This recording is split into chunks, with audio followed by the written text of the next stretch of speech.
नमः शिवाय। नमस्कार दोस्तों, आज हम फाल्गुन मास की तृतीय दिन की कथा के बारे में जानेंगे। ये कथाएं हमारे जीवन में काफ़ी परिवर्तन लाती हैं, हमें धर्म की मार्ग की ओर ले जाती हैं, भगवान के प्रति आस्था और विश्वास जगाती हैं। भाव, वैराग्य और विश्वास की कथा। फाल्गुन मास का तृतीय दिन केवल एक तिथि नहीं है, ये दिन हमें सिखाता है कि जब संसार साथ छोड़ देता है, तब भी भगवान हमारा हाथ थामे रहते हैं। प्राचीन काल की बात है।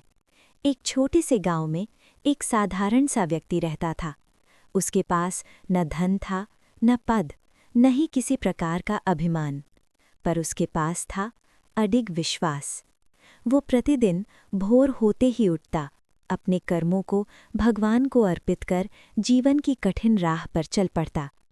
फाल्गुन मास की तृतीया तिथि को वो विशेष रूप से महादेव का स्मरण करता।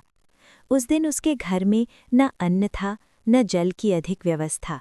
फिर भी उसने शिवलिंग पर एक लोटा जल चढ़ाया और नम आंखों से कहा, हे महादेव, मेरे पास देने को कुछ नहीं है, पर जो कुछ हूँ वो सब आपका है।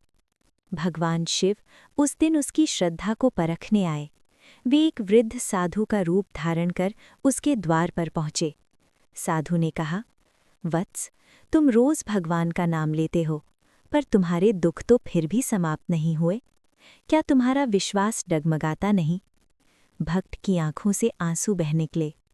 उसने कहा, महाराज, दुख इसलिए नहीं आते कि भगवान रूठे हैं, दुख इसलिए आते हैं ताकि हम भगवान के और समीप जा सकें। ये शब्द सुनते ही वृद्ध साधु मौन हो गए। उन्होंने फिर पूछा, यदि महादेव तुमसे सब कुछ छीन ले, तो क्या तब भी तुम उन्हें याद करोगे? भक्त ने शांत स्वर में कहा, यदि सब कुछ छीन भी लिया जाए, तो भी जो विश्वास मेरे हृदय में है, वो कोई नहीं छीन सकता। उसी क्षण आकाश गूंज उठा। भगवान शिव अपने दिव्य स्वरूप में प्रकट हुए। उन्होंने कहा, जहाँ आशा टूट जाती है, वहीं से भक्ति का आरंभ होता है। महादेव ने उस भक्त को धन नहीं दिया, राज्य नहीं दिया, बल्कि उससे भी बड़ा वरदान दिया, निर्भयता।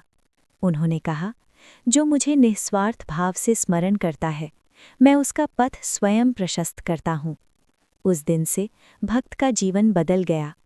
कष्ट तो आए, पर भय नहीं आया।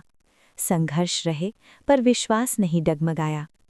इसी कारण फाल्गुन मास की तृतीया तिथि हमें सिखाती है कि भगवान से कुछ मांगने से पहले खुद को उन्हें सौंप देना सीखो।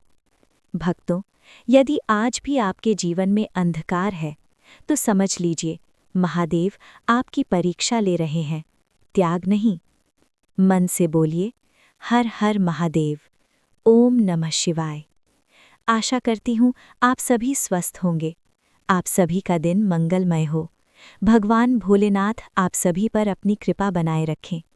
हमारे इस चैनल को सब्सक्राइब करिए, लाइक करिए। कथा अच्छी लगी हो तो और लोगों को शेयर करिए, ताकि वो भी इस कथा का आनंद ले सकें। राधे राधे। ओम नमः शिवाय। हर हर महादेव।